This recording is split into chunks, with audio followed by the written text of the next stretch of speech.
주말 잘 보내셨습니까? 모닝쇼 이건입니다. 지난주 뉴욕 증시는 계속해서 3대 지수가 혼조 흐름을 보이면서 사상 최고치를 경신한 바 있습니다. 마지막 금요일까지도 뉴욕 증시는 혼조로 거래를 마쳤고, 하지만 사상 최고치는 나스닥에서 계속 나와줬습니다.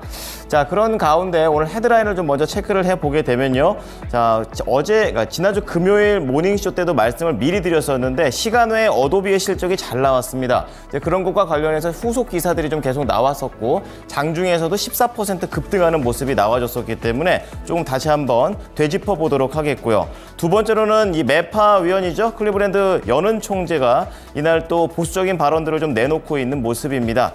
경기가 어느 정도 좀 누그러지는 모습은 보였지만 좀 더 봐야 된다라는 관점이고요. 마지막으로 미국 시민들의 소비 심리를 좀 볼 수 있는 지수가 나왔습니다. 예상치를 좀 큰 폭으로 하회를 하게 되면서 약간은 걱정되는 모습들도 감흥이 됐습니다. 자, 그런 가운데 넷플릭스하고 테슬라, 카니발, 헬스프로 쪽에서는 개별적인 이슈에 따라서 뭐 큰 폭의 등락은 안 나왔지만 그래도 2% 이상의 상승과 하락의 움직임 정도는 나와줬습니다.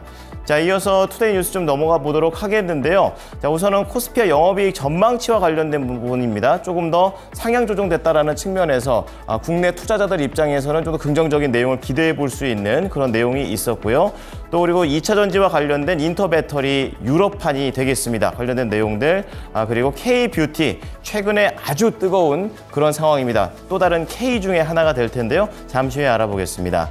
자, 마지막으로 증권사 리포트 3가지 보도록 하겠습니다. 이번에는 목표가에 대한 제한은 나오지 않았습니다. 하지만 이제 모멘텀들과 관련된 부분들이 체크되면서 이제 이 원전 쪽과 관련된 우진엔텍 나와줬고요. 또 컨텍이라는 또 종목도 나왔습니다. 우주산업과 관련된 상장한 지 얼마 안 된 그런 종목이 되겠는데요. 알아보고요. 마지막으로 KINX 역시 2차 전지 원통형 배터리에 대한 모멘텀을 알아보겠습니다.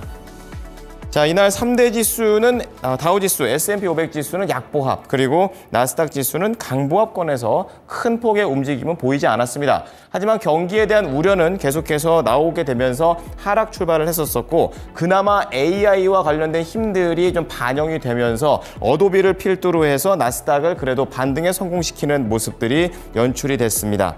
자, 이 밖에도 연은 총재들의 보수적인 발언들, 그리고 프랑스 선거의 불확실성이 커지게 되면서 브렉시트에 이어서 프렉시트가 나온 것 아니냐, 이런 내용들이 또 유럽에서 나와줬습니다. 자, 헤드라인 하나씩 보겠습니다. 금요일 날 말씀드렸던 어도비와 관련된 내용입니다. 깜짝 실적이 나오게 됐었고요. 본장에서도 14% 급등을 보여줬습니다. 사실 어도비는 이날 뭐 되게 잘 나가는 것처럼 보였지만 사실 예전에는 걱정이 많았던 그런 기업이 되겠습니다. 작년 말에 디자인 플랫폼 업체인 피그마 인수가 무산이 됐었고, 또 경쟁사는 또 AI와 관련해가지고 M&A를 성공한 바 있었는데 여기에서도 뭔가 두각을 나타내지 못하게 되면서 어도비는 상당히 불안한 모습을 보여왔습니다.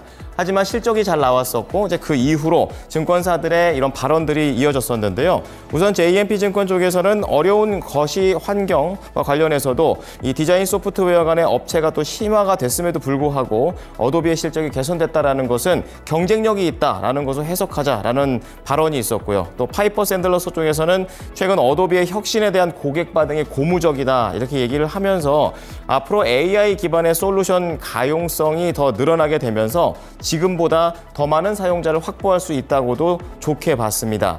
거기에 경제 전문 매체인 CNBC 쪽에서도 어도비가 다른 소프트웨어 업체들과 대조적인 실적을 내놓았다라고 얘기를 하게 되면서 오늘 아주 강한 금요일에 그런 흐름을 보여줬었고, 이날은 소프트웨어 쪽에서 어도비뿐만이 아니라 다른 종목으로도 동반 상승하는 폼풍 흐름이 나와줬습니다.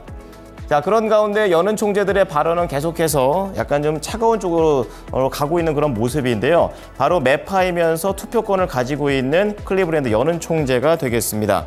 현지 시간으로 14일 CNBC에 따르면 로레타 메스터 클리브랜드 연은 총재가 낮아진 5월 인플레이션 지표 소식이 좋기는 하지만 그것이 얼마나 더 지속될 수 있는지를 봐야 된다라고 밝혔습니다.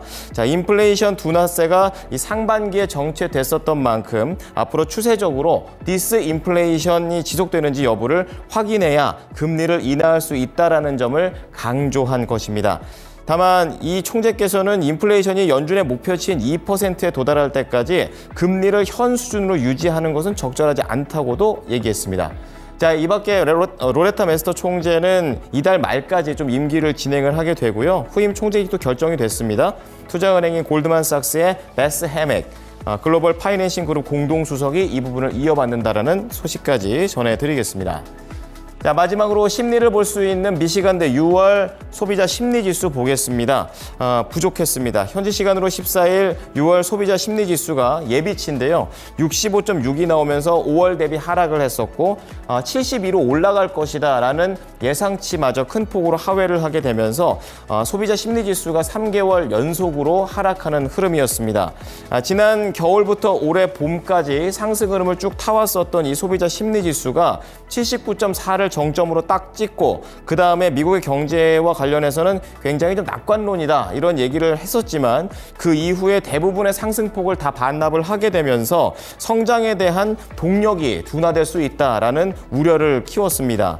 이것과 관련해서 조앤슈 미시간대 설문조사 책임자는 고물가에 대한 우려가 더욱 커지고 소득은 약화됐으며 개인 재정에 대한 평가도 나빠졌다 이렇게 밝혔고요. 전반적으로 소비자들은 5월과 비교해서 6월의 경제가 거의 변화가 없다라고도 지적을 했습니다. 자, 이제 밑으로 내려가 보도록 하겠습니다. 이날 4가지 종목 좀 등락이 있어서 가지고 와봤는데요. 바로 OTT 관련해서 넷플릭스가 되겠습니다. 투자 기관인 키방크 쪽에서